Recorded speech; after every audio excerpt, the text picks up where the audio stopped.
Qu'est-ce que c'est KLM Amsterdam, c'est Putain Airlines, hein, dans leur vitrine. Hein, voilà. Faut jamais l'oublier. Hein. Faut jamais l'oublier. La Hollande, c'est le seul pays où vous avez des putes dans des vitrines et vous pouvez acheter autant de drogue que vous voulez. Hein. Et là, vous avez un mec qui se fait arracher sa chemise. Ah, ça y est, vous avez les dindes de BFM. Oh, d'accord, la violence, il se fait arracher sa chemise. Mais espèce de dinde, mais tu te fais arracher ta culotte, mais tu vas pas crier autant. Enfin, je sais pas, c'est quoi le problème? Arnaud de Montebourg l'est érigé en disant c'est un héros, etc. Putain, mais un héros pour avoir trahi son peuple 2 fois? Non mais attends, mais c'est génial. Votre argent ne vous appartient plus, il appartient à la banque. Voilà. Et ça leur permet d'augmenter naturellement leurs réserves fractionnelles et de respecter les différents textes de procédure de BAL 3, ou bientôt de BAL 4, ou BAL 5, de BAL Tringue, qui sait. Écoutez, tout le monde sait que le dollar est mort. Là, on joue les prolongations, c'est tout, c'est la 3e mi-temps. C'est bon.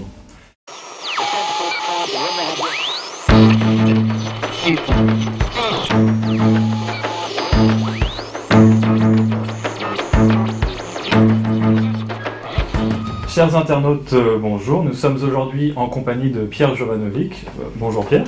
Bonjour. Bonjour au cercle des volontaires. Hein. Merci à vous pour votre présence sur le web et surtout pour vos vidéos instructives. Et merci de nous recevoir. Donc on va se livrer à des commentaires d'actualité aujourd'hui. Donc tout de suite une affaire très française, très récente que vous avez, dont vous avez parlé sur votre blog. C'est l'affaire Air France. On a vu ce DRH se faire voler sa chemise. Oui. Qu'est-ce que ça vous inspire? Bah, écoutez, je dirais, c'est un peu comme ce qu'a dit le syndicaliste Monsieur Mathieu, je crois, si mes souvenirs sont bons. Johnny Hallyday et Claude François ont passé leur vie à se faire arracher leur chemise. Je veux dire, bon, je vois pas trop bien quel est leur problème. Hein. C'est une question de popularité, on va dire. Il y aura des popularités positives et négatives. Hein, mais ils en sont pas morts. Hein. Enfin, Claude François, en tout cas, il n'est pas mort d'avoir qu'on lui ait arraché sa chemise. Hein, voilà. Et Johnny Hallyday non plus. Hein, il est toujours vivant. Moi, ce qui m'inspire, si vous voulez, Air France, Air France pour moi, c'est le résumé de mes 8 années de travail sur la revue de presse internationale, sur quotidien.com. Rappelez-vous, vous le savez, on a déjà parlé, mais j'avais commencé le 20 février 2008. Hein, j'annonçais qu'une espèce de crise financière énorme allait se passer. Hein, et elle s'est passée, puisque ça a explosé le 29 septembre. Hein, voilà. En revanche, je considère que le licenciement d'Air France et toutes ces images qui ont parcouru le monde la semaine dernière sont de même nature, enfin l'importance est de même nature que l'explosion de Wall Street le 29 septembre 2008. Pourquoi? Parce que d'une part elle est symbolique. Elle est symbolique à plusieurs niveaux. Elle est symbolique parce que c'est dans les airs, hein, c'est Air France. Air France, c'est le rayonnement de la France. Hein, donc là, vous assistez à la destruction du rayonnement de la France, hein, déjà. Ensuite, ça se passe, comme vous le savez, ça se passe entre ciel et terre. Hein, voilà. Donc il y a un côté quand même très spirituel, hein, même si les médias n'ont pas voulu mettre l'accent là-dessus. Hein, une hôtesse de l'air, ça a toujours fait rêver hein, ça a toujours fait rêver le monde. Hein, voilà. Parce que c'est un côté ange. Hein, voilà. Elle vole, elle a des ailes. Hein, on va dire ça comme ça. Donc, et là, c'est la destruction du ciel. Donc il y a un côté très apocalyptique, il y a un côté très diabolique en même temps. Là, je vous fais le côté un petit peu spirituel de la chose. Mais en même temps, de manière très terre-à-terre, ce que vous avez vu là, et notamment la fameuse vidéo de l'hôtesse, hein, qui exprime tout son ressenti, que les médias se sont bien entendu abstenus de vraiment trop montrer. Hein, voilà. Celle-là mériterait elle aurait dû être passée en boucle et dans son intégralité sur toutes les chaînes de soi-disant pseudo-information continue. Et donc vous voyez que là, c'est la France qui est détruite. Hein, puisque je l'ai montré à tous ceux qui suivent ma revue de presse, hein, il y a 8 mois déjà, j'avais attiré leur attention, même hier non peut-être, je me souviens parce que j'étais à l'aéroport et à un moment donné je vois le logo, je me dis mais merde, c'est quoi ce logo horrible hein, qu'est-ce que c'est que ce délire? Je pensais qu'il y avait un bug, hein, ils ont manqué de peinture bleue. Hein, voilà. Ils ont viré l'espace entre Air France. Hein, donc c'est Air France, tac, il n'y a plus France, hein, c'est plus mis. De la même façon que EDF, l'électricité de France, il n'y a plus, hein, et maintenant c'est NG, hein, voilà, et tout est à l'avenant. Et c'est la destruction de toutes les grandes entreprises françaises. Donc, il n'y a plus le drapeau bleu, blanc, rouge maintenant sur et bien entendu, il n'y a plus le drapeau bleu, blanc, rouge. Hein, voilà. On pourrait faire un... parce que voilà, je vous montre un badge là ici, c'est le badge des chefs de cabine. Donc ça, c'est en l'occurrence, c'est une hôtesse de l'air qui me l'a très gentiment offert, parce qu'elle suit la revue de presse. Et vous voyez qu'il y a chef de cabine, et là vous avez typiquement le logo bleu, blanc, rouge, hein, ici. Voilà. Et c'est ce qu'ont les chefs de cabine, donc qui sont en charge de l'intégralité des passagers enfin la chef de cabine ou le chef de cabine. Mais ça s'inscrit dans quel cadre selon vous? On veut en finir avec la France? Bien sûr, regardez, et c'est un autre lecteur, hein, de la revue de presse qui m'a montré le nouveau logo de la gendarmerie nationale. Alors vous pouvez le montrer aussi, c'est la destruction, pareil, on efface tout et on met on met un cafard à la place, quoi. Donc il n'y a plus de bleu, blanc, rouge non plus. Ouais, voilà, c'est Cafard Airlines, vous voyez, non, mais c'est un peu ça, quoi. L'idée, si vous voulez, c'est partout où vous avez France, c'est de l'enlever, hein, dans les grandes entreprises symboliques. Et quelle est l'entreprise la plus symbolique du pays, sinon Air France. Donc là, il y a un basculement. Il y a un basculement qui se fait. Et c'est pour ça que je vous dis, c'est le résumé. Parce qu'avec la planche à billets, ils sont en train de tout racheter. Et je vous donne l'exemple très précis. Je ne sais pas si c'est avec vous, avec une autre équipe de télévision. J'en ai parlé il y a exactement, très précisément 8 mois, à cause de la planche à billets. Je disais montrer les méfaits de la planche à billets.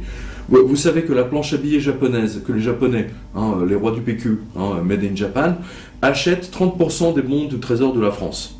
Hein, voilà. Ça, c'est la première chose. Mais qu'est-ce qu'ils ont fait avec...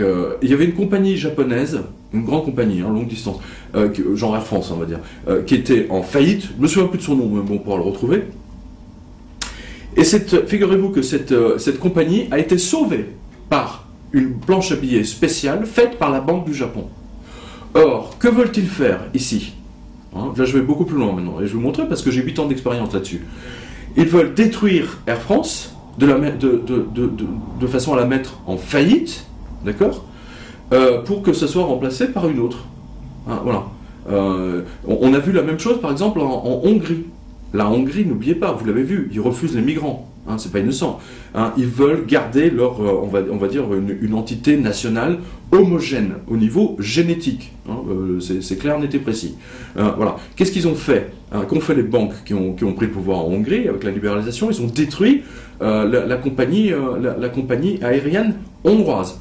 La compagnie a été effectivement bien détruite, où il doit rester des clopinettes, et toutes les liaisons ont été données, il me semble, à des compagnies low cost, dont les actionnaires principaux sont des anglo-saxons, évidemment. Voilà. Oui, il y a aussi, il me semble, des compagnies, notamment Qatari ou Émirati, qui se voient octroyer de nouvelles lignes. C'est ce que je montre. La destruction d'Air France a été organisée bien avant. Hein, c'est ce que je montre dans mon article sur la revue de presse. Déjà la fusion, hein, même si c'est une fusion machin sur le papier, mais c'est quand même, il y a marqué bien Air France KLM. Hein, donc KLM, c'était une compagnie hollandaise, d'accord, qui n'avait aucune envergure, qui était triste comme vraiment comme Albania Airlines, si tant est que ça existe. Déjà fusionner Air France avec des Hollandais, enfin KLM, déjà ça va pas. À la limite, Air France ils auraient fait un team avec Iberia, hein, la compagnie espagnole, ou la compagnie italienne, ça aurait été beaucoup plus logique. Avec les Hollandais, on voit pas trop ce que ça vient faire, hein, ici. C'est Amsterdam Airlines. Hein, qu'est-ce que c'est KLM? Amsterdam, c'est putain Airlines, hein, dans leur vitrine. Hein, voilà. Faut jamais l'oublier. Hein. Faut jamais l'oublier. La Hollande, c'est le seul pays où vous avez des putes dans des vitrines et vous pouvez acheter autant de drogue que vous voulez. Hein. Si je pouvais résumer le libéralisme anglo-saxon, il est là. Hein, c'est toujours 666, hein, la logique du 666 que vous voyez là. Donc la destruction Air France, bien évidemment, vous avez vu que le Qatar a exigé, en échange de l'achat des Rafales, hein, de nos Rafales, ils ont exigé qu'on leur refile les lignes à Nice, qu'ils aient l'ouverture à Nice, qu'ils aient l'ouverture à Lyon, etc. Mais c'est pas du tout innocent. Vous avez, j'ai une amie chez Air France me dit qu'il y a en ce moment même, mais elle m'en a averti il y a 6 mois déjà, hein, qu'il y avait en ce moment une disparition, tous les cadres de Air France partent parce qu'ils sont les cabinets de chasseurs de tête les font venir chez Qatar Airlines, chez Saudi Airlines, etc. Toutes les compagnies du Golfe qui sont remplies de pétrodollars. Ces compagnies-là, je reviens à 666 et vous allez comprendre pourquoi, sont assises sur des montagnes de PQ, de dollars. Donc elles savent que tout le monde sait que le dollar est fini. N'oubliez pas, ils vont devoir voter encore le 18 décembre. Ils vont creuser leur dette encore plus profond.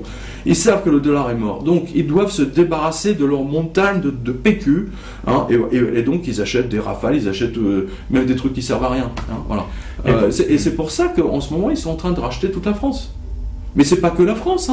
C'est la même chose en Espagne. Ils convertissent. La Serbie, pareil, Air Serbia maintenant est une filiale d'Etihad. D'accord.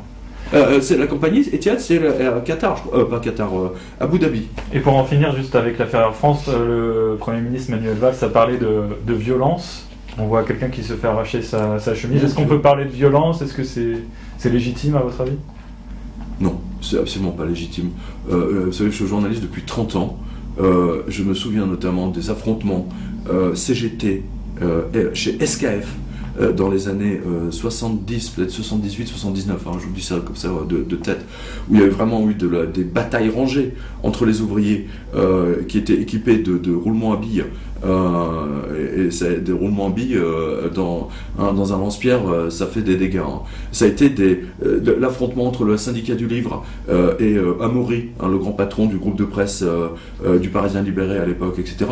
Mais c'était d'une violence extrême. Et là, vous avez un mec qui se fait arracher sa chemise. Ça y est, vous avez les dindes de BFM. Oh, d'accord, la violence, il se fait arracher sa chemise. Mais espèce de dinde, mais tu te fais arracher ta culotte, mais tu vas pas crier autant. Enfin, je sais pas, c'est quoi le problème? C'est quoi le problème? Non, mais c'est pas. Quelle est la violence? Il va devoir s'acheter une chemise, le mec, mais les 3000 autres mecs, c'est leur peau qui laisse. C'est leur peau qui laisse. Mélenchon a été excellent là-dessus. Il a été remarquable. Il a été, je partage pas les idées de Mélenchon, mais franchement, chapeau. Il a été excellent, vraiment. Il a dit, vous êtes à la dinde de BFM, vous n'êtes pas la chaisière, vous n'êtes pas un bal. Voilà. Tout ce qui les intéresse, c'était que le mec se fait arracher. Les 3000 autres, il n'en a rien à foutre. C'était encore plus intéressant avec l'interview de Jean-Jacques Bourdin. C'était drôle, parce que la seule chose qui l'intéressait dans la question qui est posée à Mélenchon, c'était oui, mais est-ce que vous condamnez les violences? Ben non, moi non plus, je ne condamne pas les violences. Voilà. Et j'ai dit dans une autre interview, je suis à fond avec les gens d'Air France. Vous remarquerez d'ailleurs qu'on est très peu à soutenir les syndicats Air France. Très très peu. C'est quand même incroyable. Très peu, disons, en tout cas effectivement dans les médias et les politiques. Mais parce que le budget Air France publicitaire représente une somme colossale. Vous avez vu toutes ces pubs débiles là, l'idée derrière, c'était on s'envoie en l'air. Vous voyez sur des voilà, on s'envoie en l'air. Air France in the air. Déjà Air France in the air en anglais. Déjà où est la France? Où est la France? Mais c'est normal, ça va avec le logo, d'accord. Vous aviez ensuite, si vous regardez bien les mannequins qui ont été embauchés pour cette publicité, quand ils font une fixette là sur France. Vous avez, je ne sais pas qui c'est, mais je pense que peut-être que c'est une Saoudienne ou une Algérienne. Enfin, ça pourrait en tout cas être une Saoudienne ou une Algérienne ou une Qatari, la fille. Donc, c'est pas du tout innocent tout ça. C'est pas du tout innocent. Et même, je vous ai toujours dit que les artistes, ce sont voient le futur, leur façon, leur travail. Cette publicité vous montre des choses très intéressantes de ce côté-là. Oui, donc ça représente 20%, bon peut-être j'exagère un peu, 20%, allez, 10% sûr, 10 à 12% sûr. Quand Air France a fait toute sa campagne, iTélé, BFM et toutes les autres chaînes ont été bombardées de la compagnie Air France.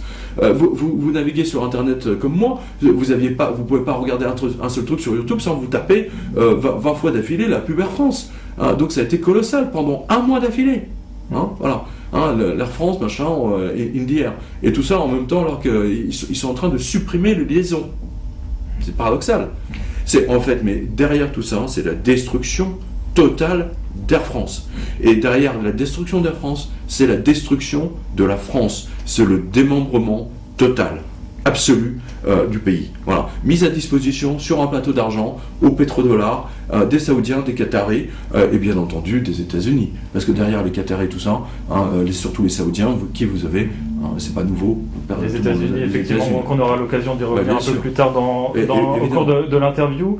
Je voulais revenir sur autre chose. Je salue tous les stewards, en particulier un steward Air France qui m'écrit régulièrement et qui fait les liaisons Hong Kong. Voilà, je le remercie. Et bien entendu toutes les hôtesses qui défendent leur travail et qui font un travail qui ont permis à Air France d'acquérir cette magnifique réputation. Et bah, très bien, je pense que le message est passé. Je voulais revenir maintenant sur le feuilleton de l'été. Le feuilleton de l'été, c'est le dossier grec. Parce qu'il y a quand même eu des rebondissements. Pas pour moi. Alors justement, on va en reparler. Oui. Mais en tout cas, pour un certain nombre de personnes, il y a eu des rebondissements. Il y a eu ce référendum. Oui, en Grèce. Donc on s'est dit, Tsipras veut s'appuyer sur la légitimité populaire pour éventuellement pouvoir négocier et éventuellement aller plus loin, peut-être pourquoi pas sortie de l'euro. Enfin, il y a des analystes en tout cas qui prétendaient ça. Vous étiez sur place au moment du référendum en Grèce. Oui. Quelle était la température là-bas ? La température en Grèce, c'était une sorte de désillusion. Je suis resté là, je suis arrivé le jeudi, si mes souvenirs sont bons, donc vendredi, samedi, et puis dimanche, il y a eu les élections, et j'ai fait des directs pour la revue de presse depuis Athènes, pendant à peu près 5-6 jours. J'ai même continué après. La désillusion, j'étais sur la place Syntagma lors de la victoire, lorsque les premiers sondages de fermeture de bureaux de vote ont été proclamés. C'était une immense victoire, effectivement, pour Syriza. Voilà. Mais le cœur n'y était pas, comme on dit. Le cœur n'y était pas. C'est-à-dire que les gens, il n'y avait pas de grande... C'est pas 1980. Les gens n'y croyaient pas ? Non. D'ailleurs, pourtant, on a vu quand même ces images de gens qui font la fête. J'ai envoyé un tweet, vous pouvez le retrouver sur mon fil Twitter, j'ai envoyé un tweet de la place Syntagma, vers 10h du soir, où je dis clairement, le cœur n'y est pas. Je sens une désillusion. C'est-à-dire que les Grecs avaient finalement compris qu'en fin de compte, ça ne changerait pas grand-chose, puisque Tsipras, par la suite, a accepté un accord encore pire que celui qui avait été rejeté par le référendum. Attendez, permettez-moi, je suis navré de vous parler de ma personne à nouveau, mais je l'avais annoncé dès janvier 2008, et vous avez même une vidéo où j'avais reçu Étienne Chouard en revue. Dès janvier 2015 ? Non, c'était 2015, oui, bien sûr. Oui, dès janvier 2015. De leur première victoire. Non, parce que vous venez de dire janvier 2008, mais je pense que c'était un lapsus. Non, pardon, oui, c'était un lapsus. Janvier 2015, et je l'ai même dans une discussion avec Étienne Chouard que vous retrouverez dans la revue de presse. Qui date de mars 2015. Chouard me dit non, vous allez voir, machin, etc. Et je dis non, vous verrez, il n'a pas le choix que de trahir son peuple, il est là pour ça. Il a trahi son peuple, il était là pour ça. C'est la nature même de l'extrême gauche. L'extrême gauche, si vous regardez l'histoire, a toujours trahi son peuple. Mais alors, beaucoup plus que les gens de droite. De Gaulle n'a pas trahi son peuple, il n'a pas trahi les Français. Bien au contraire. Alors justement, comment vous expliquez que... effectivement, moi je l'ai vu, cette vidéo où vous parlez, c'était une revue de presse avec Étienne Chouard. Oui. Lui croyait encore peut-être que Varoufakis pouvait faire quelque chose. Vous aviez vu clair parce dans leur jeu. Parce que Étienne Chouard n'a jamais écouté les discours en anglais, tous les discours, et parce qu'il n'a jamais écouté tout ce que disait Varoufakis. J'ai dit que Varoufakis, longtemps avant, j'ai dit que Varoufakis allait trahir, était un traître déjà à la base. Qu'est-ce qui s'est passé depuis ? Une partie des députés Syriza veulent traduire Varoufakis pour trahison devant le tribunal grec. Non mais attendez, 6 mois avant, vous l'aviez sur la revue de presse. J'ai toujours dit que Varoufakis était un incompétent notoire. C'est comme tous les profs d'économie qui sont dans la théorie. Une fois, vous savez, c'est comme les mecs qui vous donnent des leçons de drague. Vous voyez mais vous savez, c'est plus les mecs ils sont là, je suis un super dragueur et tout. Vous les lâchez dans une boîte de nuit, il n'y a plus personne. Les mecs ils sont là. Voilà. Varoufakis, c'est ça. C'est la théorie versus pratique. Voilà. Dans la pratique, ils ne touchent pas une bille. Parce qu'ils n'ont pas intégré la planche à billets dans leur mode de fonctionnement, ils savent même pas ce que c'est. Mais vous comprenez ça ? Pourtant, on nous dit que Varoufakis avait prévu éventuellement un plan B avec une sortie de l'euro, mais que ça aurait été rejeté par Tsipras. Il a prévu un plan B quand il n'a même pas été capable de négocier correctement. Quand il a vu que... vous savez, ce que la presse ne vous dit pas, les médias ne vous disent pas, mais vous savez, moi je vais souvent quand même à Bruxelles, dans les réunions avec Varoufakis et tous les autres membres, tous les autres ministres de l'économie, Varoufakis, au lieu de parler... vraiment de mettre carte sur table, etc., on dit nous on veut ça, on veut pas ça, machin, etc. Et il leur faisait des grands discours d'évangélisme. Évangéliste c'est grec, hein, donc Evangelos c'est un prénom grec assez connu. Vous savez, de grandes théories, etc. Il parlait alors que le mec ils en ont rien à foutre. On dit ça va, on est entre nous, lâche-nous un peu quoi. Hein, voilà. Mais il n'a pas compris le truc. Il a toujours continué. Regardez les interviews. Il y avait une interview qui est particulièrement éloquente, c'est celle d'avec Max Kaiser. Vous avez Varoufakis interviewé par Max Kaiser, le mec il pérore, alors que Max, je veux dire, enfin, on est tous les deux, on est pareil quoi, on est direct, hein, on passe pas par des circonvolutions phraséologiques intenses pour vous expliquer un truc qu'on peut dire en 2 secondes. Et Varoufakis allait trahir le peuple. Après, il a essayé de s'accrocher aux branches en disant « Oui, je vais trouver une solution. » Non, vous ne pouvez pas trouver de solution quand votre système bancaire appartient à Eurosystème. Voilà. Et quand vous a coupé, quand vous a enlevé toutes vos imprimantes, les grandes imprimeries qui fabriquaient des billets en Grèce ont toutes été fermées. C'est la première chose qu'ils sont décidés de fermer. La Grèce ne pouvait pas revenir du jour au lendemain. Vous ne revenez pas du jour au lendemain à une monnaie. Ou alors on fait comme en 1932-33 aux États-Unis, dans les États où on publiait dans les journaux quotidiens, vous savez, des chèques en blanc, hein, et vous mettiez votre nom dessus, hein, donc c'est la banque la banque volontaire, hein, puis pour aller payer votre coiffeur, pas vous, mais moi non plus d'ailleurs, voilà, vous payez votre coiffeur en signant un chèque et vous mettez, ça s'appelle un IOU. Et c'est ce que voulait faire Varoufakis, mais il n'a rien inventé, hein. C'était trop tard de toute façon, c'était trop tard. La négociation devait se faire avant, hein. Et il a tout perdu. Il a tout perdu par son incompétence. Et je ne suis pas surpris, pardonne-moi, je finis là-dessus, que bien entendu, comment il s'appelle, Arnaud de Montebourg l'ait érigé en disant c'est un héros, etc. Putain, mais un héros pour avoir trahi son peuple 2 fois, non mais attends, mais c'est génial. Mais l'extrême gauche ne fait que ça, ne sait que mettre des... vous savez... ne sait que de prendre des gens qui ont trahi le peuple et les ériger en héros. Hein, c'était le cas de Dzerzhinsky. Vous voyez qui c'est Dzerzhinsky? C'est le fondateur du prédécesseur du KGB. Je crois que ça s'appelait le GPU, hein, un truc comme ça. Et Dzerzhinsky, je crois, il demandait aux enfants de dénoncer leurs parents qui avaient des idées contraires, bien entendu, aux idées staliniennes, blabla. Et donc tous ces enfants étaient érigés en héros, hein, par le système du GPU de l'époque. Le KGB a fait la même chose. Voilà, ça c'est l'extrême gauche. L'extrême gauche ne peut que trahir le peuple. Voilà. Parce que l'extrême gauche, la vraie, c'est une dictature. Hein. J'invente rien. Hein. La dictature du prolétariat, c'était marqué dans le... hein. Donc, avis aux punk à chiens, la dictature est marquée, c'est dans leur gène. Et du coup, vous classeriez Podemos en Espagne dans le même sac que Syriza? Bah, évidemment. Évidemment. L'extrême gauche ne sait pas. De toute façon, ils n'ont pas l'expérience. Là, ça revient même, si vous voulez, le système démocratique est mort aujourd'hui. C'est comme si je sais pas, on prend le mec là, le réceptionniste de l'hôtel en face, hein, et puis voilà, le mec qui fait un peu de politique, et puis il est élu, il va prendre le Premier ministre. Quelle compétence il a? Aucune. Quelle compétence il a? Vous comprenez? D'un côté, vous avez des politiciens, si vous voulez, qui en général n'ont aucun sens des affaires politiques et surtout monétaires, bien entendu.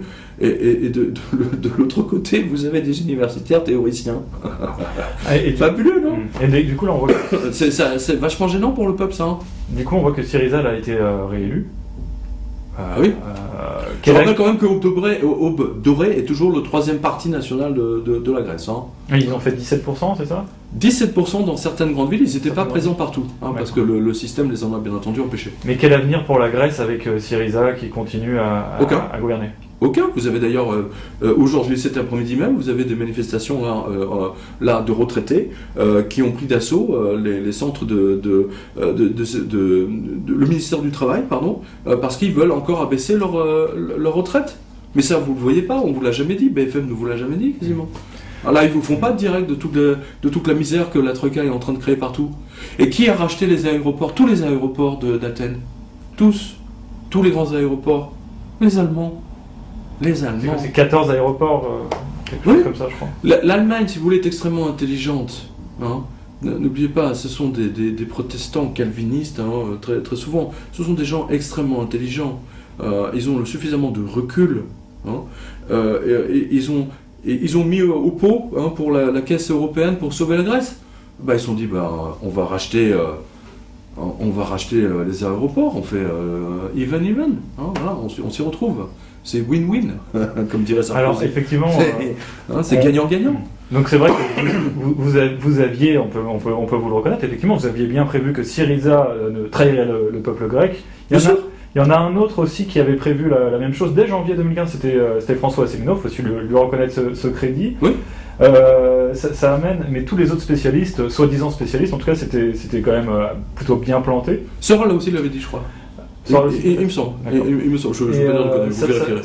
Donc ça me permet de passer à un autre volet qui est la prévision des spécialistes, parce qu'on nous prévoit quand même depuis un certain nombre de mois, voire depuis un certain nombre d'années, un énorme krach boursier, et notamment le mois de septembre 2015 qui devait être un mois... Septembre-octobre qui devait être un virage pour l'instant. Octobre, parce que vous avez Armstrong qui était venu, voilà, il y a Martin Armstrong, qui avait que le 2 octobre... moi je suis pas d'accord avec d'une part avec... Vous n'êtes pas d'accord avec Armstrong, mais ça fait aussi... Non, je suis pas d'accord, mais parce que Armstrong, si vous voulez, c'est typiquement l'affaire LTMC. C'est celle que je décris dans Black Masters. C'est-à-dire LTMC, c'était une compagnie qui avait recruté des spécialistes de la mécanique quantique, pour essayer de prévoir l'avenir, de la hausse des actions, etc. Donc ils avaient pris plusieurs. Vous le retrouverez d'ailleurs dans Black Masters. Vous pouvez le montrer parce qu'il y a la photo. Il y avait 2 prix Nobel de mathématiques, d'économie ou de je sais pas quoi, de physique, je crois, de physique, pas le truc. Attention, physique, mécanique quantique déjà. Alors les mecs, effectivement, ça a très bien fonctionné pendant 2 ans.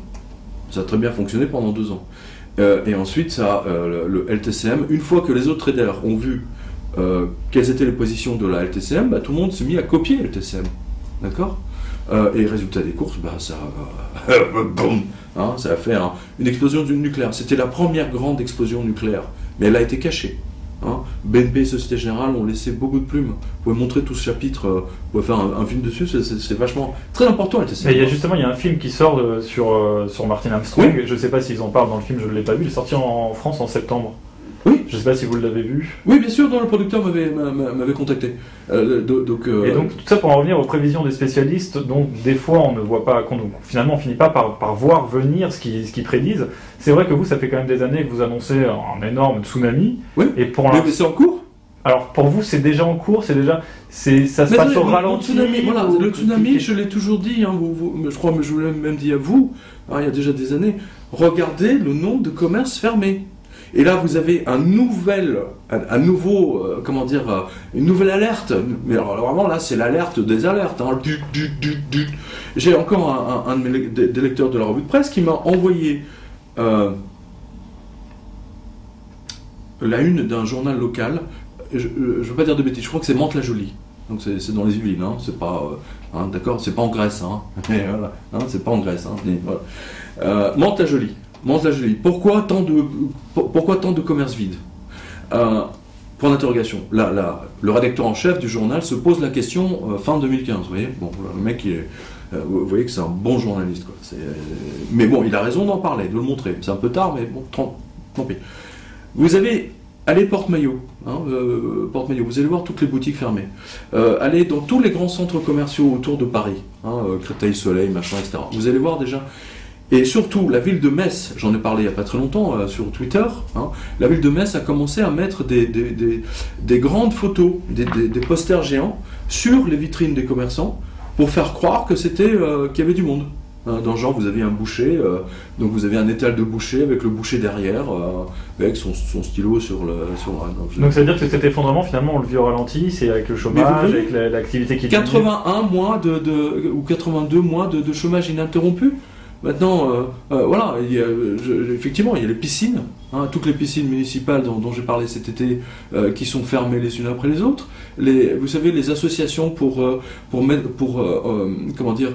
des loisirs aux personnes âgées, aux retraités, vous savez que c'est qui font toutes les pages des journaux régionaux ont été supprimées. Vous avez 10 départements qui sont en faillite aujourd'hui, qui ne peuvent pas payer le RSA.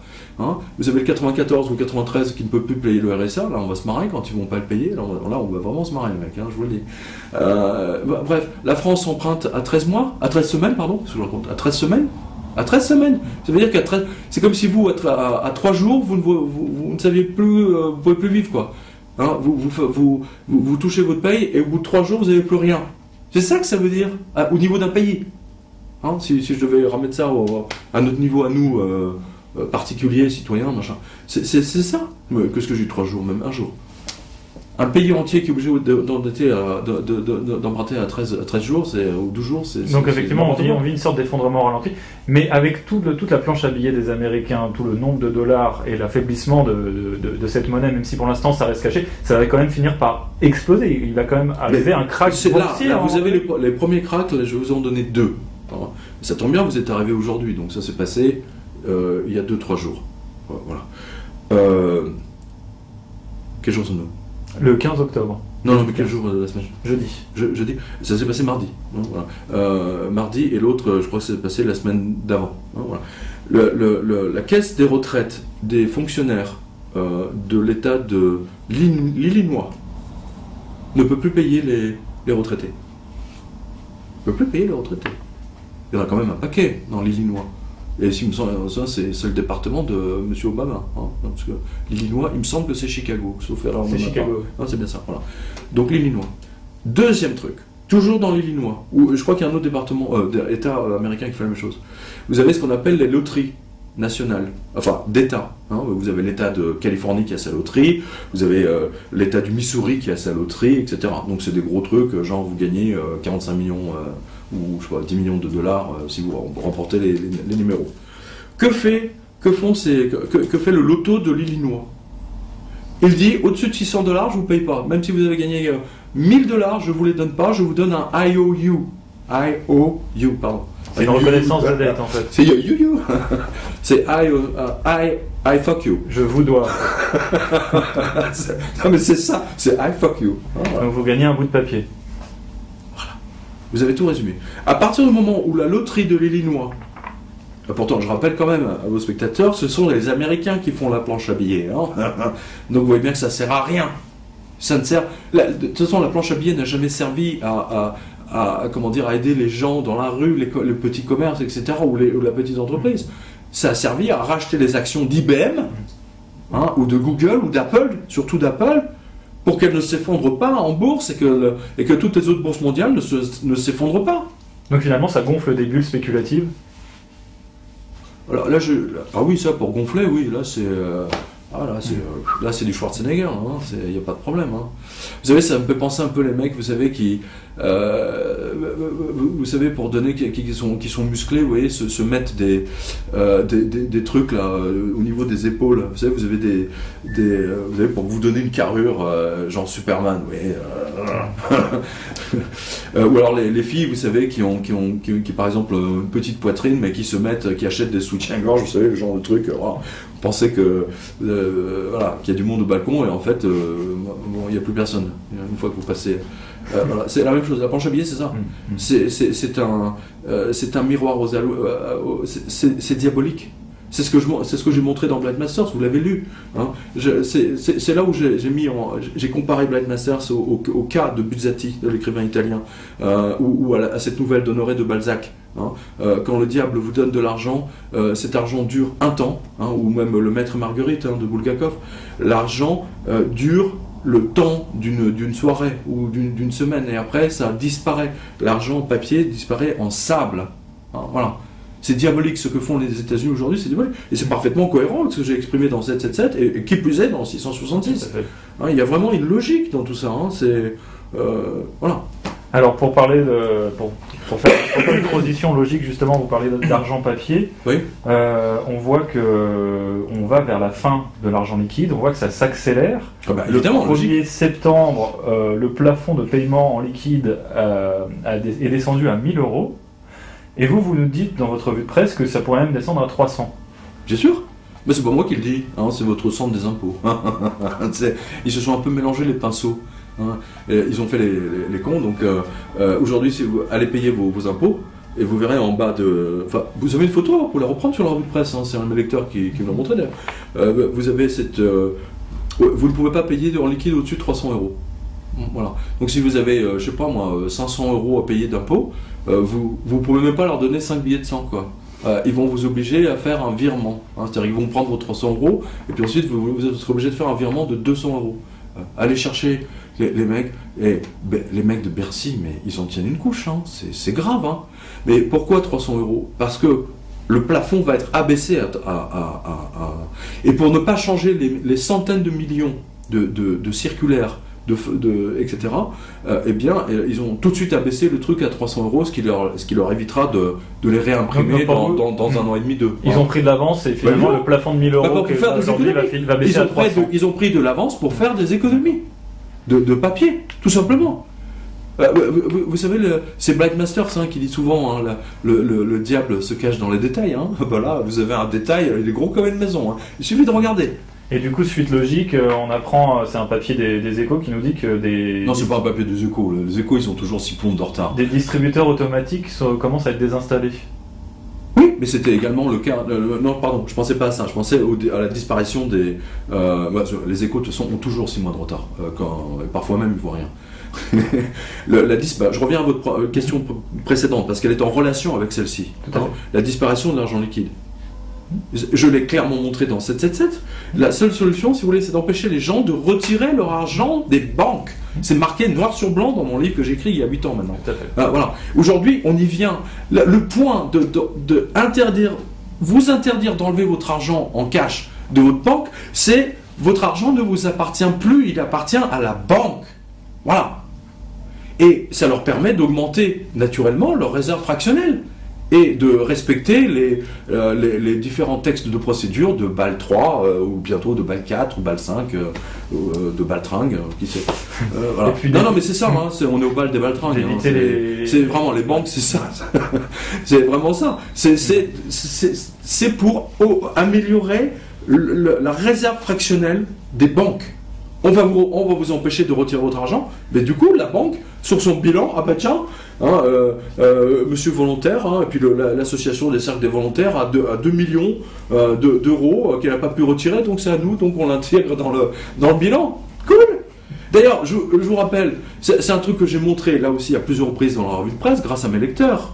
Hein, et on en a parlé ensemble il y a quelques années déjà, il y a 2-3 ans. Pourquoi c'est toujours en fin d'année que vous vous retrouvez débité 2 fois de suite? Vous vous souvenez de ça? Oui, parce que ça leur permet effectivement d'améliorer leur bilan. Au 30 décembre, tous les achats de Noël, pouf, débité 2 fois, bingo. Voilà, ah ben Dieu, vous inquiétez pas, on vous corrige, mais on vous le corrige au 2 janvier. Hein. Et là, je gligne le bilan, comme par hasard. Alors là, c'est le maquillage. Là c'est plus Christian Dior, c'est Bouygues. Hein. Là, c'est à coup de béton. Là, là vous pouvez même plus sourire, vous êtes figé. Alors, effectivement, donc face à c'est comme ça qu'ils sauvent ils maquillent leur bilan. Hein, voilà.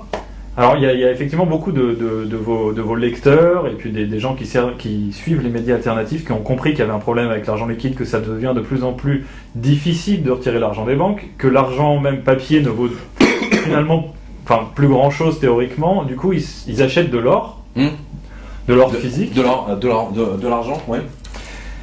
Et là vous avez chroniqué dans votre revue de presse que le ratio d'or physique par rapport à l'or papier avait considérablement augmenté, puisque à l'époque de 666, on était à 90 pour un, ça veut dire qu'il y avait pour un véritable lingot d'or qui existe en coffre, il y a 90 lingots papier qui sont créés. Ça, maintenant, on est à Et 200. maintenant, j'ai vu qu'on est passé à 228. 228, ouais, c'est ça. Bah oui. Bah, c'est la continuité de 666, l'escroquerie continue. C'est comme la planche à billets. Mais L'or papier est coté. Déjà, c'est un pur scandale. C'est un pur scandale. Vous voyez, vous avez plusieurs escroqueries qui sont menées en même temps, en parallèle. Vous avez l'escroquerie de la planche à billets, et ensuite vous avez l'escroquerie des matières premières qui sont cotées. Dont je dis, mais surtout, d'ailleurs, j'ai un chapitre là-dedans dans Black Masters, où je cite, je crois que c'est Ambrose Evans Pritchard, ou quelqu'un d'autre du Télégraphe de Londres, qui s'est levé disant, mais surtout, nous ne devons pas coter les matières premières agricoles à ce point-là, parce que là, c'est fini, quoi. Là, si on commence à permettre... bah si, allons-y gaiement, voilà. Moi, je te vends je mets sur le marché 2 millions de tonnes de céréales. Moi, j'ai juste mon jardin, mais bon, au point où j'en suis, on s'en fout. Ça change rien, ça n'existe pas, mais c'est sur le papier, donc ça fait monter et descendre les cours. Donc, ça veut dire qu'on maintient virtuellement les cours à la baisse sur l'or. Bien sûr. C'est ce que vous avez expliqué notamment dans 666. Oui, bien sûr, c'est la même chose. Vous savez, il y a une logique extraordinaire dans tout ça. Et pour moi, le fil d'Ariane, si j'ose dire, c'est pour faire un clin d'œil à la Grèce, le fil d'Ariane, c'est Blight. C'est grâce à Blight que j'ai pu voir tous ces détails, si je peux dire. Parce que c'est cette immense escroquerie des CDS. C'est elle qui manipulait le cours de l'or déjà. Voilà. Elle est plus là, mais alors, la manipulation du cours de l'or est encore plus monstrueusement. Je veux dire, parce qu'elle y mettait les formes. C'est quand elle était. Juste pour les elle y mettait les formes. Mais maintenant, vous avez même plus. Ils s'en cachent même plus, les mecs. Pour les auditeurs, c'est quand elle était à la JP Morgan au département matières premières. Exactement, parce qu'elle avait hérité du département manipulation des cours de l'or et de l'argent de la banque Bear Stearns qui a explosé, je vous le rappelle, en fin mars 2008. Voilà. Voilà, c'est important de le savoir, ça. Alors, puisque vous parlez d'explosion d'une banque, on en est à la 8e faillite en 2015 d'une banque aux États-Unis. Ouais. Il y a également aux États-Unis, il y a 95 millions de personnes qui sont aujourd'hui sans emploi. Ouais, on dit ça à 100. Ouais. Donc là, on dit, en gros, c'est un tiers de la population. On peut dire il y a 320 millions d'habitants. C'est un record historique. Ouais. Cette semaine, il y a deux hedge funds qui ont été liquidés, qui appartenaient à Fortress et l'autre qui appartenait à UBS. C'est pas rien, Fortress. Qui drainaient des milliards. C'est pas rien, Fortress. Et face à ça, les analystes nous disent monter des taux, pas monter des taux. Est-ce qu'il va y avoir un QE4, etc. aux États-Unis? Qu'est-ce que vous en pensez, vous? Est-ce qu'ils peuvent monter les taux d'intérêt dans ces conditions-là? J'ai toujours dit, j'en ai déjà parlé ensemble, c'est le même problème qui se pose. Depuis 2008, les enfants là, allô, depuis 2008, les taux d'intérêt n'ont pas bougé, quasiment. Ils n'ont pas bougé, ils sont à zéro. Ça vous montre bien que le système est mort. C'est ça que ça vous montre, regardez. Depuis 2008, le taux d'intérêt est à zéro ou quelques. C'est mort. Voilà. Et aujourd'hui, vous montez le taux d'intérêt, vous faites sauter toute la planète. Boum. C'est pour ça que Madame Yellen, je vous rappelle, j'ai montré le truc, elle est tombée dans les pommes quasiment. Enfin, elle est tombée dans les pommes d'ailleurs. 2 jours après ou 2 jours avant sa communication sur les taux d'intérêt en disant qu'il ne les bougeait pas. Vous devez mettre ça en parallèle. C'était lors d'un discours, c'est ça? Exactement, vous l'avez sur la revue de presse, pour le reprendre. C'est à mettre en parallèle dans la même semaine, c'est ça qui est extraordinaire. Le patron de BMW qui s'effondre pendant une conférence de presse au salon d'automobile de Genève. Le mec tombe, il dit paf, bingo.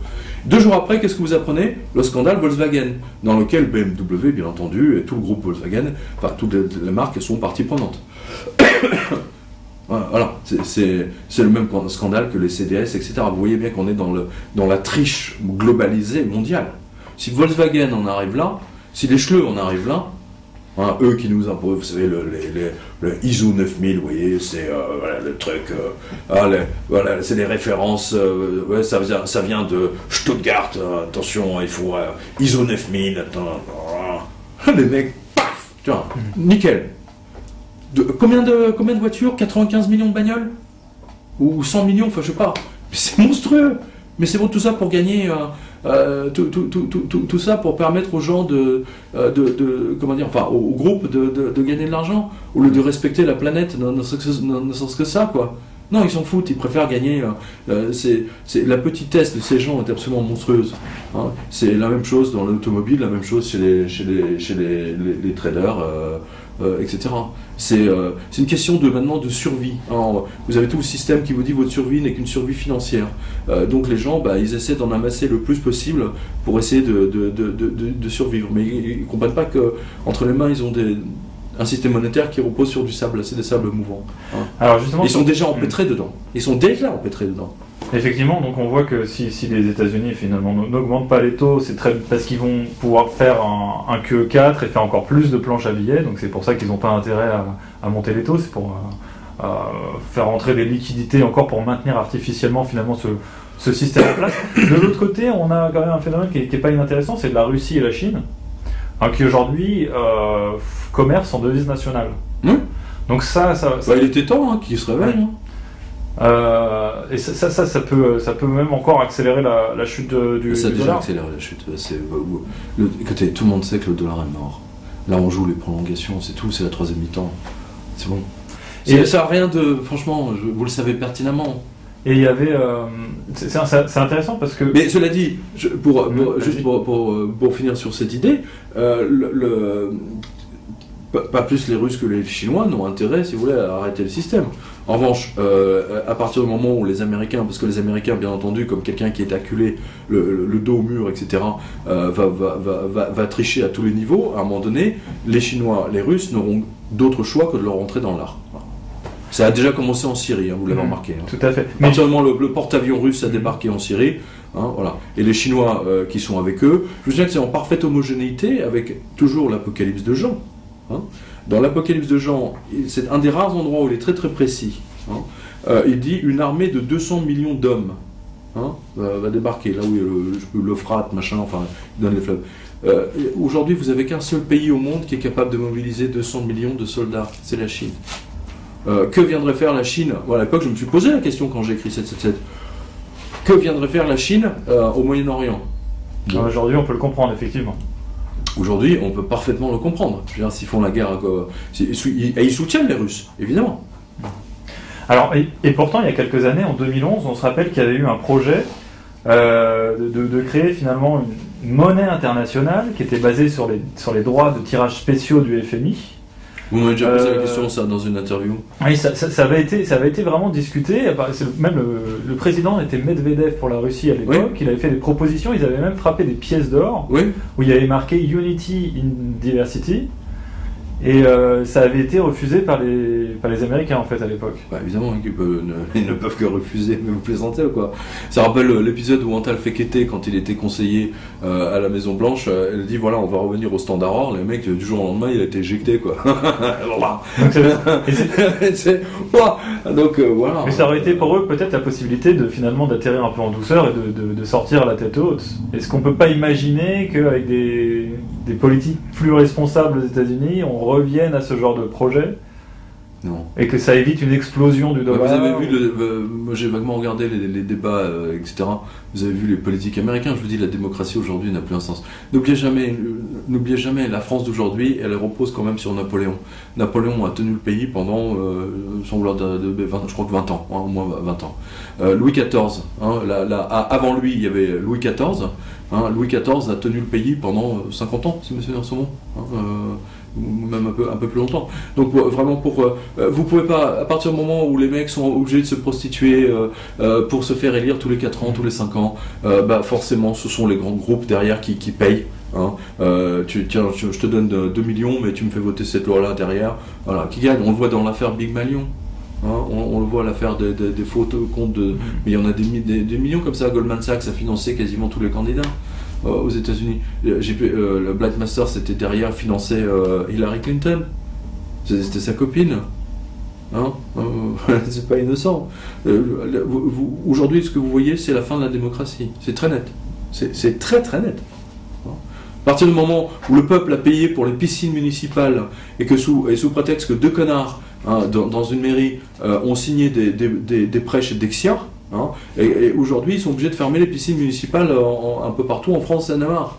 Hein. Donc voilà, vous devez mettre ça ensemble. Je trouve ça mais grave, quoi. Je trouve ça mais très très grave. Et même Sciences Po, regardez, j'ai fait un tweet très drôle là-dessus, hein, les crétins de Sciences Po. Mais attendez les mecs, vous avez des profs d'économie les meilleurs de France, hein, et les mecs signent un prêt toxique chez HSBC, mais qui sont pas très bons c'est pas les meilleurs en termes de toxiques. Ils auraient pu signer quand même avec Goldman Sachs, hein, ou JP Morgan. Les mecs, vous êtes petits bras, hein, Sciences Po. Hein. Voilà. Donc ça vous montre le niveau de formation de tous ces gens. Leur formation, elle est uniquement... C'est ce que disait Antal Fekete à nouveau, hein, c'était annonciateur dans le Standard. Il montre bien que le système universitaire a été acheté par les Américains au cours des années 70 pour imposer l'enseignement de deux économistes, le Keynes et Friedman, mais surtout Friedman. Hein.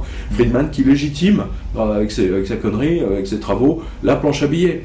Hein, sous prétexte, rappelez-vous, du déficit de 3-4%. Voilà, 3%, c'est plus récent que ça. C'est un truc de paumés économistes qui ont c'est sorti comme ça, mais en disant qu'avec la planche à billets, on peut... Et Keynes qui avait dit que l'or était une vieille relique barbare.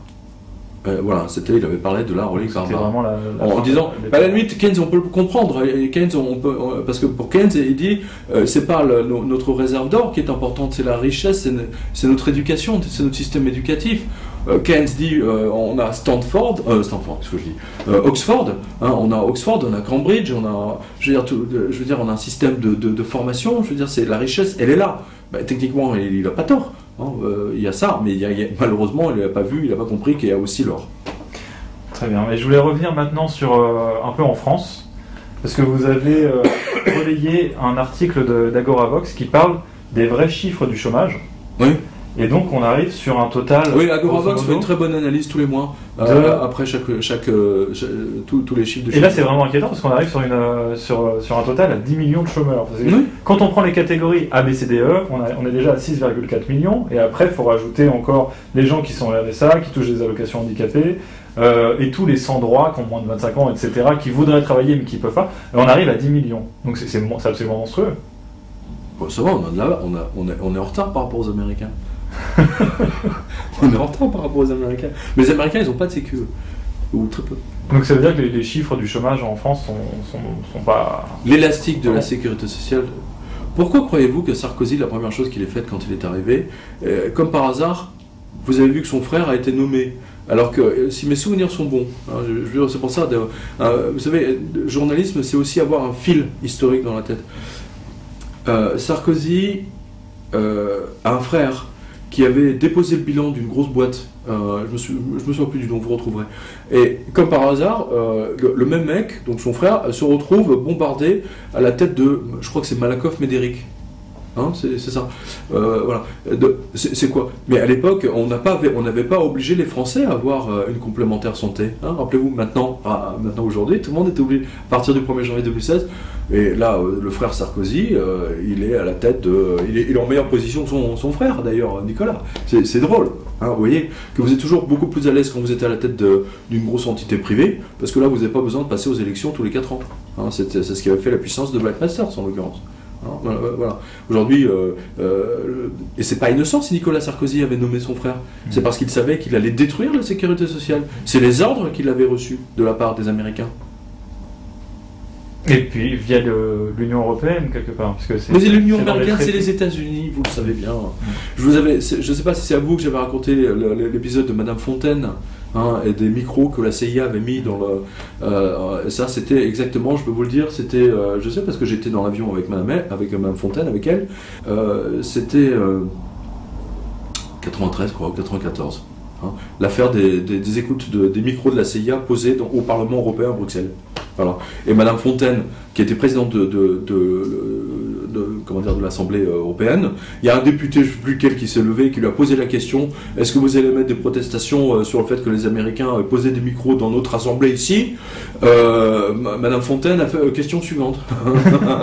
Et d'ailleurs, voilà. Donc, vous avez la démocratie, un exemple de il n'y a plus de démocratie, c'est ça que je vous dis. Je vous dis, il n'y a plus de démocratie. Aujourd'hui, il n'y a plus que l'homme providentiel. Hein. N'oubliez pas, la France a toujours été sauvée. Hein. Donc vous, dans la dernière histoire, il y a Jeanne d'Arc. Hein, vous espérez un homme providentiel pour la France, ou une femme providentielle pour la France? J'espère très sincèrement, mais aujourd'hui, de toute façon, il n'y a que ça. Hein. Il n'y a que ça. L'histoire Air France, à nouveau, je reviens là-dessus, elle est éloquente. C'est la destruction de la... S'ils réussissent à détruire Air France, ils détruisent tout, c'est fini, il n'y a plus de France. Il n'y a plus.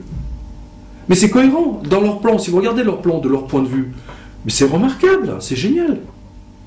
C'est remarquable. Moi, je leur tire mon chapeau. Je veux dire, l'intelligence qui est derrière, c'est de destruction, elle est remarquable. Et va détruire les États-nations. Bien sûr. Mais Jean Monnet, hein, je ne suis pas le seul à en parler, mais Marie-France Guérin en a parlé, De Gaulle en parlait à l'époque. Vous savez, il y a un DVD et un film qui a été fait, je crois que c'est France 2, et vous avez donc sur la vie de Gaulle, et vous avez Jean Monnet qui arrive dans le bureau de Gaulle. Voilà. Et écoutez bien, parce que vos spectateurs qui sont jeunes, ils n'ont aucune idée de ce que je vais leur dire, mais ils vont tomber de leur chaise s'ils ne sont pas assis. Jean Monnet demande à De Gaulle, il dit voilà, on a une dernière proposition, on va fusionner la France avec l'Angleterre. Jean Monnet, 1940. Comment voyez-vous les choses? De façon très simple. Les deux pays décideraient de la fusion de leurs institutions, de leur pouvoir public, de leur économie. Il n'y aurait plus qu'un seul peuple, une seule armée, une seule nation dressée face à Hitler. Si je vous entends bien, vous voudriez marier le roi George VI avec le président Lebrun, la Chambre des Lords avec le Sénat, et la Home Guard avec la garde républicaine? Oui, donc tout était annoncé depuis bien longtemps, c'est ça que vous dites. Genre Monet, un mec qui s'appelle Monet, c'est drôle. tout est là, un mec qui s'appelle Planche à billets, c'est formidable. Alors, attends, expliquez-moi comment un représentant en Cognac a un tel pouvoir auprès de tous les présidents américains qui se sont succédés. Allô? Il était bien autre chose que ça. Monsieur Monet. Et pour parler d'un des voisins de la France, mais qui est aussi dans l'Union Européenne, c'est quand même l'Allemagne, notre grand voisin. Et vous aviez un passage dans votre livre 666, quand on avait fait l'interview la dernière fois, on n'en avait pas parlé parce que c'est un peu une surprise pour le livre. Entre-temps, vous êtes passé chez Meta TV, vous en avez parlé chez Meta TV, donc je voulais revenir avec vous sur ce document, qui est un document, c'est le général Comossa, un ancien des services secrets allemands, qui l'a révélé, qui a écrit un livre qu'il n'a pas trouvé d'éditeur en Allemagne d'ailleurs. Il a trouvé un Autriche. Et c'est un document qui révèle que tout nouveau chancelier allemand, donc ça a été signé en 1949, doit en gros prêter allégeance aux alliés, donc aux États-Unis, et soumettre la même chose au Japon, et soumettre ses médias et sa réserve d'or. Bien sûr, de soumettre effectivement ces radios. Hein, jusqu'en 2099. Oui, jusqu'en 2099. Donc ne vous étonnez pas, de la position extrêmement traître de la part des Allemands. Dans le livre 666, d'ailleurs on le voit, j'ai pas fait le rapprochement sur le coup avec vous, mais je le fais là comme ça parce que ça s'est reposé entre temps. Quand Helmut Schmidt a trahi Giscard d'Estaing sur le rôle de l'or, hein, parce que Giscard a donné son aval et là c'était fini. On a eu la loi de 73 qui a endetté la France. Toute la dette aujourd'hui qu'on a, elle n'existe pas pour moi. C'est une dette complètement illégitime. Illégitime, c'est de la planche à billets. Hein, voilà. Enfin bon. Helmut Schmidt a trahi Giscard. Il l'a trahi. Vous le voyez, vous le retrouvez d'ailleurs dans un autre papier de la CIA que vous avez dans le livre. C'est absolument stupéfiant. Et il a fait ça dans son dos. Mais c'est-à-dire que ce document-là, que vous l'avez retrouvé comment en fait, le document de Comossa? Mais il est publié. Il est publié, c'est un texte qui date de l'époque. Comossa l'a publié dans son livre. Vous savez, je suis journaliste, hein, je lis. C'est con, mais je lis. Tout à fait. Hein, je lis des livres, je vais dans des bibliothèques. Vous voyez, mais ça paraît tellement dingue. Je me contente pas d'aller sur Wikipédia pour aller voir un truc. Hein, parce que sur Wikipédia, vous avez ce qu'on veut bien vous donner. Hein. Il faut aller dans des bibliothèques. Vous savez, c'est un endroit, je dis ça aux jeunes spectateurs, où il y a des livres, des millions de livres. Vous pouvez remonter le temps. Hein, voilà. On trouve des choses extraordinaires dans les bibliothèques. Si j'insiste, c'est qu'en fait ça paraît tellement dingue. C'est-à-dire jusqu'en 2099, l'Allemagne, chaque chancelier allemand, quand il prend ses fonctions, il doit d'abord prêter serment en gros aux États-Unis. Bien sûr. Mais c'est hallucinant. Je suis pas surpris. C'est le cas aussi du Japon. Vous avez la déclaration d'un haut responsable de la Bank of Japan qui vous dit clairement dans le livre: j'ai pas le droit d'acheter de l'or. Tant qu'il y a des Américains, voilà, tant que les américains. Américains sont dans nos ports, hein, de tête, je veux dire. Voilà. C'est la même chose. Mais la logique de la planche à billets aujourd'hui des Américains, on a eu le cas au mois de décembre. La Fed a dit on arrête notre QE, hein, notre planche à billets PQ, monnaie de singe. D'accord. Les marchés ont plongé. Qu'est-ce que vous avez eu exactement une semaine plus tard? Vous avez la Bank of Japan. Pourquoi je dis que c'est la pute des États-Unis, de la Fed? C'est à cause de ça. La Bank of Japan est aux ordres de la Fed. Par ce document-là. J'ai pas publié le document japonais. On n'a pas besoin d'être un grand. Hein, on n'a pas besoin de sortir de Saint-Cyr. Hein, il existe probablement les élèves de Saint-Cyr hein, pour en conclure que le Japon a signé exactement le même document. D'ailleurs, je vous signale que dans la même foulée, il y a quelque chose de hautement symbolique, puisqu'on parlait de Dieu, de spiritualité en début d'émission. Quelle est la chose la plus importante que l'armée américaine a fait faire à Hirohito, qui était à l'époque l'empereur du Japon? Il était considéré comme un dieu vivant. Il leur a fait signer un document, les Américains ont fait signer un document à l'empereur en disant moi, empereur, dieu vivant du Japon, je ne suis plus un dieu. Je ne dois plus être considéré comme un dieu. C'était une des conditions de la capitulation du Japon. Et à nouveau, je vous dis, vous avez des bibliothèques et vous avez même un film entier qui a été fait là-dessus. Hein, au Japon, évidemment. Mais je crois que c'est un film américain aussi, c'est une coproduction américaine. Vous avez en fait, ce sont c'est un film, si vous voulez, sur les jours de ce qui s'est passé après la capitulation du Japon et comment l'empereur a accueilli le vainqueur, etc. Et comment ça s'est passé au niveau du protocole, etc. C'est extrêmement intéressant. Le diable est dans les détails. Le fait que les Américains exigeaient de Hirohito qu'il renonce à sa qualité de Dieu, c'est comme si... C'est une humiliation. Mais non, mais c'est beaucoup plus loin que ça. C'est comme si les Américains allaient voir le pape en disant Johnny, tu signes un papier là, hein, Francesco, là, tu nous signes un petit papier, tu n'es pas du tout le représentant de Pierre. C'est exactement la même chose. Tu n'es plus le représentant de Dieu sur terre.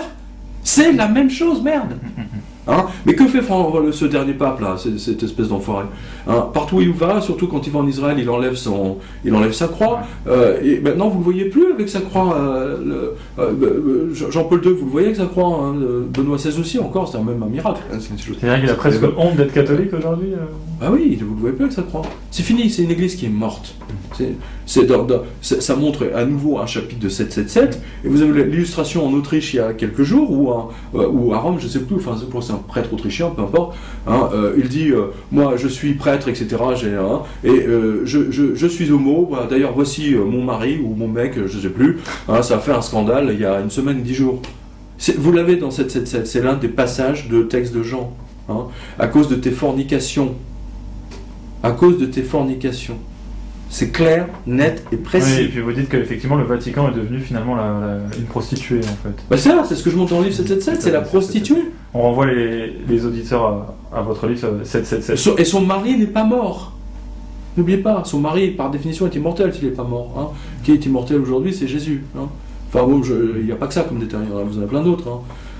777, tout ce que j'ai écrit dans 777 a trouvé aujourd'hui, avec le temps, 8 ans plus tard, vous avez vu, je veux dire, tout est là. Alors puisqu'on parle de spiritualité, une première chose tout d'abord, à la FNAC, votre livre 666 est classé au rayon ésotérisme. Oui. C'est plutôt amusant, je trouvais ça amusant. Oui, non mais vous savez, les vendeurs de la FNAC... ils voient 666, c'est forcément ésotérique. Ils se donnent même pas la peine de... Vous savez, les FNAC sont en train de disparaître. Hein. J'étais à la FNAC il y a 3 jours pour acheter un ampli. Ah ben on fait plus. Oui. Maintenant ils vendent des casseroles. Non mais c'est vrai. Voilà, ils sont en train de... Ils changent de métier alors. Ils changent de métier, là. Ils sont en train d'éliminer toutes les surfaces de livres, etc. Tous les stocks. Tous les stocks, voilà, ils sont en train de... ça va devenir autre chose. Moi je trouve ça amusant que ce soit dans l'ésotérique, vous les mettrez ça en économie, ils oseraient pas quoi. Mais c'est pas tant eux, si vous voulez, encore le libraire c'est plus le libraire qui s'occupe de le truc économique qui n'ose pas le mettre dans le... Mais Black Masters aussi, hein, elles se retrouvaient en ésotérique. Mais n'oubliez pas, le service secret grec, les services secrets grecs, Ils s'appellent, leur vrai nom c'est Ésotérico, je sais pas quoi. Ésotérique c'est secret, hein, voilà. Donc finalement on s'y retrouve. Hein. Effectivement, ce sont des informations plus ou moins secrètes que vous révélez à chaque fois. Sinon, pour revenir sur autre chose, toujours dans le domaine de la spiritualité, je voulais revenir sur un autre de vos livres, qui est qui est le mensonge universel. Oui. Parce que vous parlez donc des tablettes sumériennes, oui, qui ont été traduites, oui, et qui ont donné la Genèse, mais la traduction n'a pas été fidèle aux tablettes.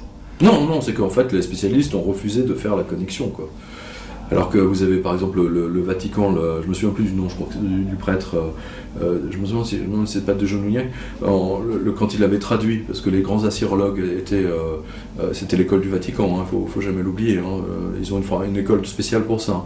Par exemple Joseph Milik, le traducteur des manuscrits de la mer morte, était un prêtre, hein, il parlait 25 langues. Dont je crois une dizaine de langues mortes, hein, voilà. Donc ils ont des spécialistes, vous l'avez d'ailleurs dans le livre, il dit mais c'est incroyable, ça c'est en fait le texte de la Genèse vient de là. Mais pour ne pas perdre les budgets universitaires, c'est ce que je montre dans le livre, les chercheurs, vous avez un qui est un enfoiré de première, c'est parce qu'il a vraiment fait l'impasse, j'ai lu tous ses livres, c'est Bottero qui est un mais parce que c'est un catho, etc.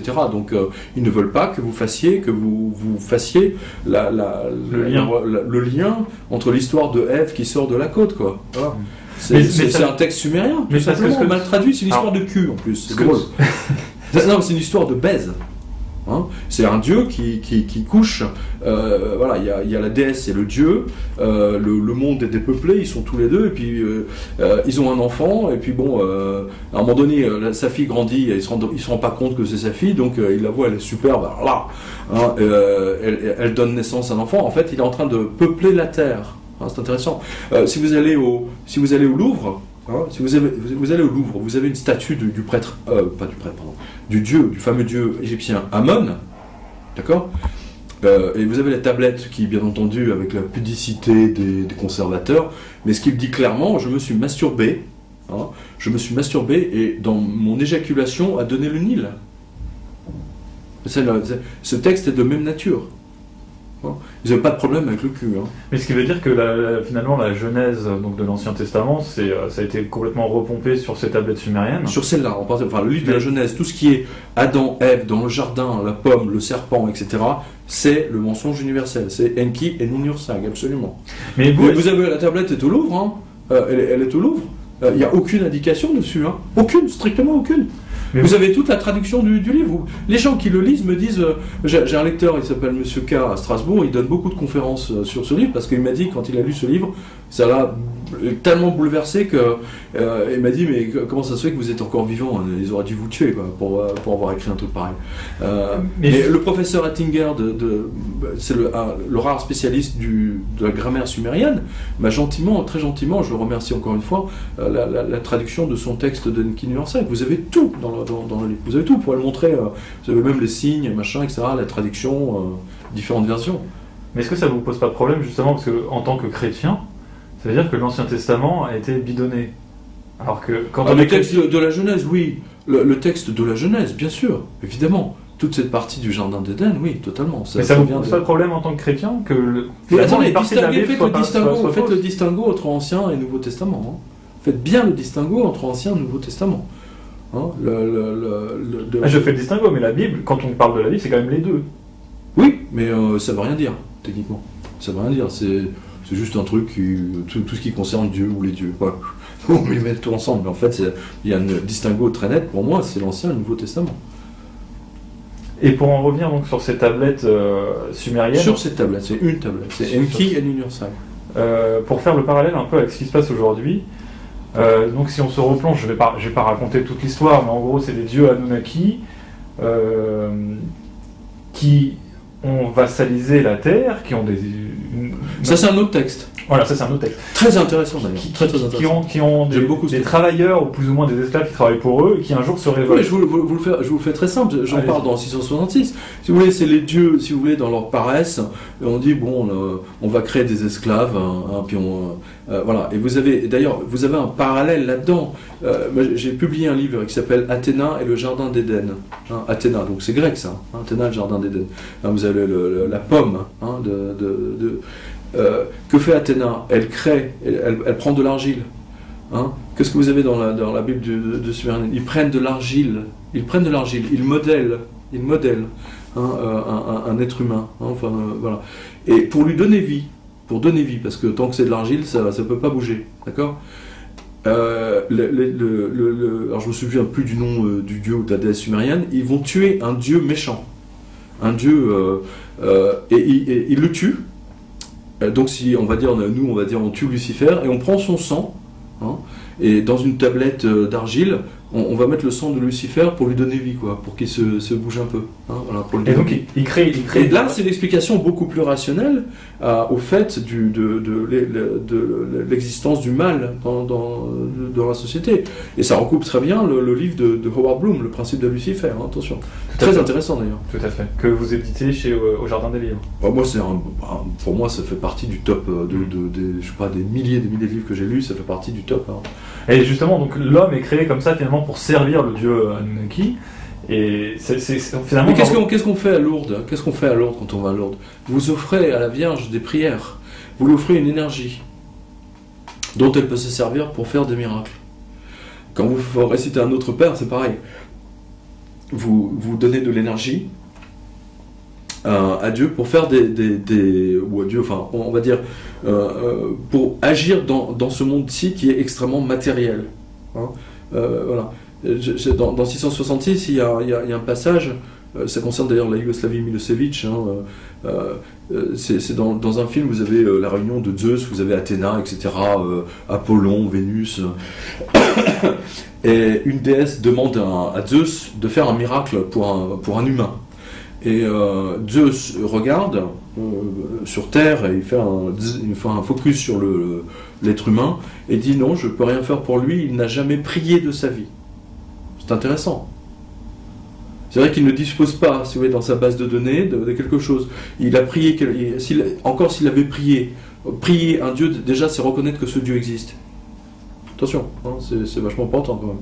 Voilà. Et donc quand vous priez Dieu et que vous lui envoyez une certaine forme d'énergie, il peut vous la renvoyer démultipliée. C'est une explication de la prière un peu totalement différente de ce que vous entendez au catéchisme. Et donc, juste pour en finir... Mais c'est ce que vous voyez dans le texte des Sumériens, c'est extraordinaire. Et pour en finir sur cette histoire des Sumériens, en fait, finalement, on crée l'homme pour devenir en fait une espèce de race d'esclaves. Donc on est vraiment sur un système à 1% contre le 99%.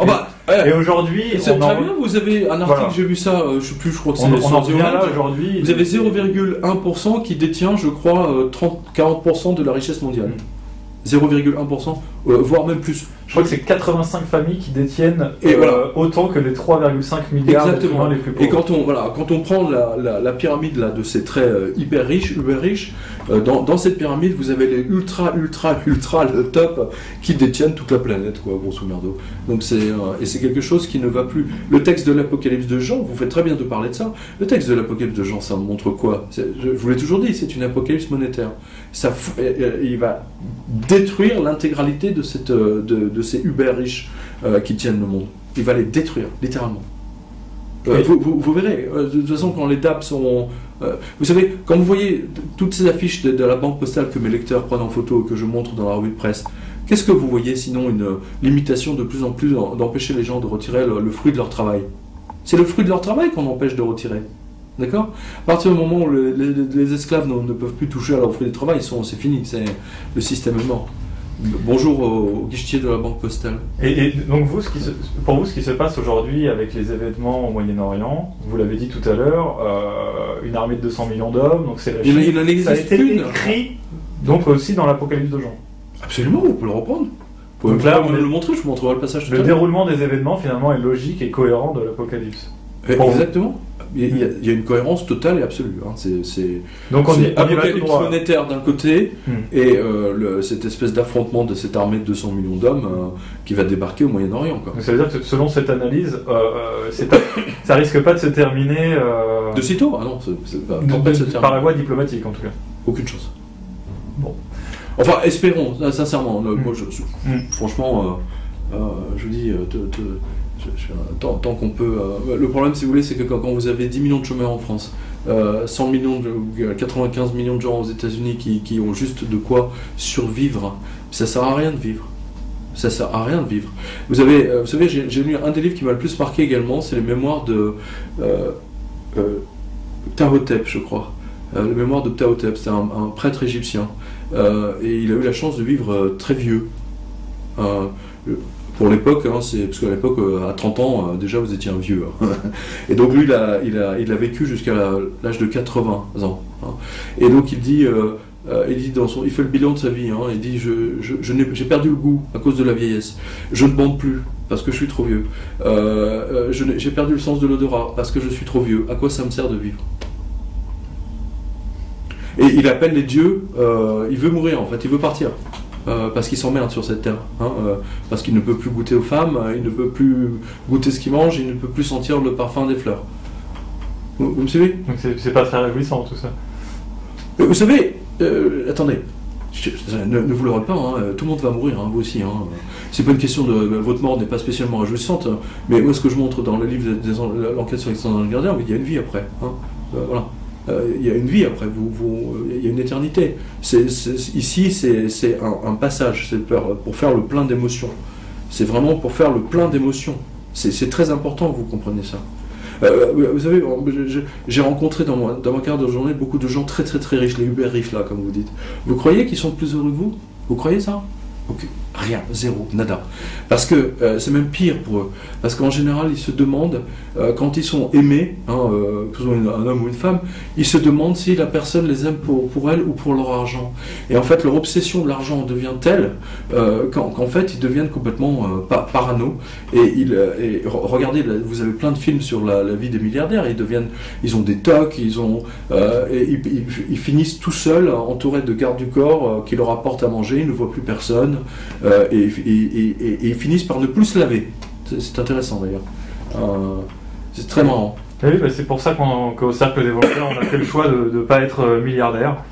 Et pour l'instant, on y arrive très bien. Vous êtes un 100 dents et un 100 millionnaire. 100 millions, pardon. Juste. Non, mais vous savez, je suis entièrement d'accord avec vous. Aujourd'hui, si vous voulez vivre, je veux dire, ce sont vos émotions qui vous apportent le plus de satisfaction. C'est pas le fait. C'est sûr que si vous gagnez le SMIC, ça va pas vous rendre heureux. En revanche, si vous gagnez 30 000 euros par mois, bon, c'est déjà assez confortable. Vous pouvez faire ce que vous voulez. Vous voyez, on n'a pas besoin de gagner 30 millions par an pour être heureux. Et on revient toujours à des histoires d'écrivains ou du verbe. Hein, n'oubliez pas, hein, il y a le verbe. Vous avez un choix à faire entre être et avoir. Il y a des gens pour qui il n'y a que le verbe avoir compte. Hein. C'est avoir, c'est une question de survie. Hein, c'est une question de survie. Ils veulent que leur frigo soit plein à ras-bord parce qu'ils ont peur du lendemain, etc. Il y a des gens pour qui être, si vous voulez, en fait, c'est un mélange des deux, je pense. Vous savez, je passais des vacances, je me suis remis de toutes mes émotions, c'est le cas de le dire. J'ai jamais été aussi bien, hein, simplement d'être dans l'eau, hein, de nager dans l'eau. Des choses simples finalement. Voilà, des choses extrêmement simples, d'aller manger du poisson dans un restaurant, etc. J'ai pas besoin de disposer d'avoir 25 appartements à New York, à Berlin, à Bali, machin, pour être sentir heureux. Ça, c'est des conneries. Ça, c'est typiquement protestant, si vous regardez bien, la possession des choses. C'est typiquement protestant, anglo-saxon. Hein. C'est vraiment ça. Eh bien écoutez Pierre, sur cette très belle conclusion, on va remercier. Je ne dis pas que tous les protestants sont... Bien sûr, il ne faut pas mettre tout le monde dans le... Mais relisez 666, hein, il y a un passage très important sur les Wallons, et pourquoi ça s'appelle Wall Street. Hein, et pourquoi Jean insiste tellement sur la notion d'esclavage dans son texte. C'est pour rappeler que Wall Street, le cœur de Wall Street, c'était là où on vendait les esclaves, Tribeca. Tout à fait. Et c'est là où habite Blythe d'ailleurs. Et c'est l'esclavage, on a tous les symboles d'ailleurs, c'est incroyable. Wall Street est là exactement où on vendait tous les esclaves noirs. Hein, et ils ont fait, et c'était également pour empêcher les Français de pouvoir étendre leur empire de l'époque. Vous avez le détail. Tout à fait. Je peux renvoyer d'ailleurs les auditeurs sur notre précédente interview où on avait parlé beaucoup du livre 666. On avait développé tous ces. On peut le renvoyer sur le livre pour le coup. Et évidemment sur le livre. Parce que vous savez, j'ai beaucoup de gens qui me disent mais j'ai lu.